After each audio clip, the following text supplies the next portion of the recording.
Muy buenos días o buenas tardes, estimado docente. En esta ocasión, por este medio, mis compañeros y yo vamos a presentar esta exposición, en el cual abordaremos sobre el tema del racionalismo. Para empezar, ¿qué es el racionalismo?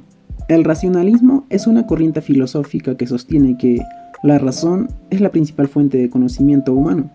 Esta corriente defiende que la idea o de que las personas podemos alcanzar la verdad mediante el pensamiento, el análisis y la reflexión, utilizando la lógica como una herramienta fundamental para comprender la realidad. Pues para los racionalistas, la mente humana tiene la capacidad de construir conocimientos y no depende únicamente de la experiencia o también de los sentidos, pues porque esto nos podría engañar o como también podría llevarnos al error. Esta corriente surgió en Europa, principalmente en Francia, durante el siglo XVII. Además, en la Edad Media, filósofos como San Agustín de Hipona y Santo Tomás de Aquino sostenían que el conocimiento obtenemos mediante una luz de la divinidad. Posteriormente, René Descartes sale sosteniendo que la principal fuente de conocimiento es la razón. Hola a todos, yo soy Mari Carmen. Vamos a continuar con las características y la importancia del racionalismo. Bueno, como ya lo habrá mencionado mi anterior compañero, el racionalismo es una corriente filosófica que surgió en la Edad Moderna, que nos dice que la razón es la única fuente del conocimiento verdadero. ¿Qué nos quiere decir? Que para los racionalistas, la única manera de que el ser humano llegue a la verdad era utilizando la razón. Los principales representantes del racionalismo son René Descartes, que es considerado el padre del racionalismo moderno, y Wilhelm Leibniz. Pasamos a las características. La primera característica es la razón está por encima de los sentidos, que es superior a los sentidos. Los racionalistas nos decían que los sentidos podían llegar a engañarnos. Es por ello que les voy a poner un ejemplo. Yo sé que alguna vez alguno de los espectadores ha puesto un lápiz dentro de un vaso de agua, ¿ok? Viéndolo a simple vista, parece que está doblado, pero si lo sacas o lo ves desde otra perspectiva, este lápiz está bien, no le pasó nada, no está doblado. Es por ello que sostenían que solo la razón podía permitirnos descubrir la verdad. Por segundo, la existencia de las ideas innatas. Estas ideas son con las cuales nosotros ya nacemos y que no dependen ni son influenciadas por la experiencia, como por ejemplo la idea de Dios, la idea de los números. Estas ideas ya están en nuestra cabeza, en nuestro cerebrito, pero simplemente se va desarrollando a través de la razón. 3. La búsqueda de las verdades universales. Los racionalistas buscaban verdades o resultados que fueran universales para todos, para todas las personas, como por ejemplo el hecho de decir que 2 más 2 es 4. Esta es verdad, este resultado es igual para todos, ya sea en el tiempo, en el contexto o en el lugar. 4. El método de uso deductivo. Los racionalistas usaban el método deductivo, que consistía a partir de lo general a lo particular, como por ejemplo decir que todos los seres humanos piensan y yo soy un ser humano. El hecho de decir que todos los seres humanos piensan es la idea general. Yo soy un ser humano sería ya deducir poco a poco. Yo soy un ser humano y por lo tanto yo también pienso. El hecho de decir que otra persona X es un ser humano, por lo tanto él también piensa. Bueno, por consiguiente tenemos la influencia de las matemáticas. Los racionalistas admiraban las matemáticas porque éstas podían dar resultados exactos y también eran resultados demostrables. Es por ello que ellos intentaban utilizar este mismo rigor en sus investigaciones filosóficas. Y bueno, la importancia. Los racionalistas, para los racionalistas, esta corriente fue muy importante porque transformó la manera de entender el conocimiento. Además que dio origen a la filosofía moderna, ya que colocó a la razón humana en el centro de la reflexión. Y finalmente, demostró que el ser humano puede alcanzar conocimientos seguros mediante el uso de la razón. Para finalizar, la importancia del racionalismo. El racionalismo fue muy importante porque transformó la manera de entender el conocimiento del ser humano, además que dio origen a la filosofía moderna, ya que colocó a la razón en el centro de la reflexión y finalmente demostró que el ser humano puede alcanzar conocimientos verdaderos utilizando la razón. En esta parte del video yo, Macarena, les voy a hablar sobre uno de los máximos representantes del racionalismo, alguien muy conocido, porque de hecho también se lo conoce como el padre de la filosofía moderna. Y es que estoy hablando de René Descartes. René Descartes fue un conocido filósofo, matemático y científico francés, nacido en 1596 y fallecido en 1650. Bien, René Descartes plantea dos tipos de verdades, las verdades claras y distintas, que la mente es capaz de reconocer sin la necesidad de los sentidos que nos engañan. En el contexto histórico-social de la época, René Descartes hace sus aportes al racionalismo en plena transición del Renacimiento a la Edad Moderna. En esta época se dan grandes avances por parte de figuras reconocidas de la ciencia como lo es Galileo Galilei, Copérnico o Kepler. Estos avances cuestionan el saber tradicional. René Descartes busca eso mismo, cuestionar el saber tradicional, la forma en la que se conocía los saberes, en la que se obtenía el conocimiento. ¿Y esto para qué? Busca establecer una base sólida para la ciencia.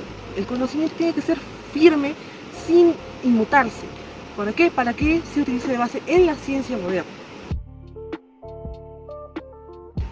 Pasando a los objetivos, el objetivo principal de René Descartes era encontrar una base absolutamente sólida para el conocimiento, tanto que no fuera posible ponerla en duda. Con esto, en su proyecto filosófico, buscaba plantear una base tan sólida e irrefutable como lo eran las matemáticas. Con esto el objetivo nos plantea lo siguiente, el método. ¿Qué método ha utilizado René Descartes en esta parte para encontrar un conocimiento irrefutable? Y es que René Descartes nos plantea dudar de todo. Lo primero, dudar de los sentidos. ¿Por qué? Porque los sentidos nos pueden causar ilusiones erróneas o nos pueden hacer percibir algo que no es. Dudar de los sueños, porque ¿cuándo sabes que estás soñando o cuándo sabes que no estás soñando? Dudar de un genio maligno. ¿Qué tal si existe un ser maligno que me hace creer algo que no es? Y por último, tenemos lo irrefutable. Podemos dudar de todo, pero hay una cosa que no se puede negar, y es que mientras yo dudo, sigo existiendo. Y es así como René Descartes nos plantea de que para encontrar el conocimiento verdadero, uno tiene que dudar de todo, tiene que cuestionarse de todo. Pero aún así van a existir siempre verdades que no se van a poder irrefutar, como lo que acabo de decir. Mientras estoy dudando de todo, yo sigo existiendo, yo sigo estando acá. Y eso nos lleva al siguiente punto. Bueno, en esta parte nos lleva a lo que es su famosa frase, ¿no? Pienso, luego existo. Cogito ergo sum. ¿Qué quiere decir? Esta es la primera verdad clara y distinta, indudable e irrefutable. Esto es algo que no se puede dudar, ya que mientras yo estoy aquí presente, yo sigo existiendo aún. Esto nos lleva a que es la base de toda la filosofía para Descartes. Y con eso pasamos al individuo, el yo que piensa. Res cogitans, que nos indica que es una sustancia que su función principal es pensar, razonar, cuestionar, dudar, afirmar o negar, e incluso soñar o percibir. Y esto nos lleva a lo que estaba mencionando en un inicio, ¿no? Que eran las verdades claras y distintas, que como mencioné, son verdades que no pueden refutarse, no pueden dudarse. Son aquellas que son innegables para todo ser. Y para Descartes, estas mismas son la base de todo conocimiento, son la base por la que debe regirse la ciencia. En el siguiente punto tratamos con la ontología, en la dualidad cartesiana de Descartes. Descartes nos plantea dos sustancias creadas por Dios. Estas dos sustancias están compuestas por el res cogitans, la sustancia que piensa. Aquí incluye lo inmaterial, no ocupa un espacio en lo que es el mundo, y incluye el mundo de las ideas, las verdades, también lo que es el alma, las emociones, todo lo intangible es lo que entra en este apartado. Y tenemos el res extensa, que es la sustancia que se extiende. Acá entra lo material, es algo que ocupa el espacio en lo físico. También acá está algo que se puede percibir a partir de deducciones. Es lo que podemos observar, lo que podemos percibir, y también lo que podemos ver, o sea, lo físico, como ya se valga la redundancia. Por último, ¿cómo coexisten estas sustancias? Descartes nos plantea que estas sustancias, a pesar de ser distintas, coexisten y se unen dentro del ser humano, específicamente en la glándula pineal ubicada en el cerebro. nos indica que es a partir de aquí donde el alma influye en las decisiones físicas del ser humano. Y es así como hay un equilibrio entre estas dos sustancias. Dicho esto, pasamos a mi siguiente compañero. Vamos a seguir con esta parte de la exposición y vamos a hablar de Baruch Spinoza.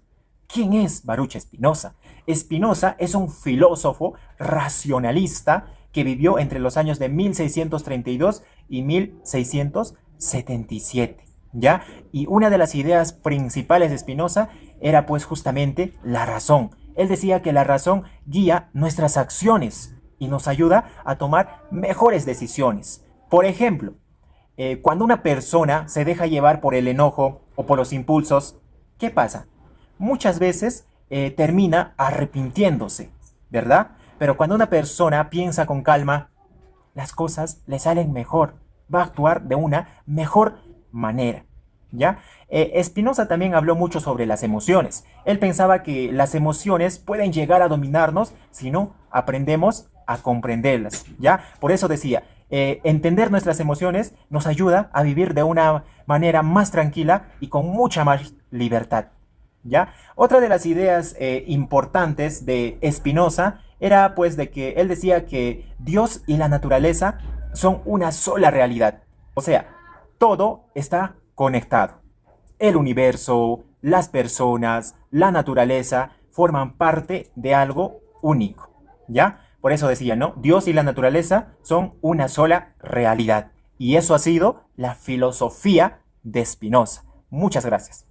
Continuando con este tema muy importante, el cual es el racionalismo, vamos a hablar sobre uno de sus máximos representantes, quien es Gottfried Wilhelm Leibniz.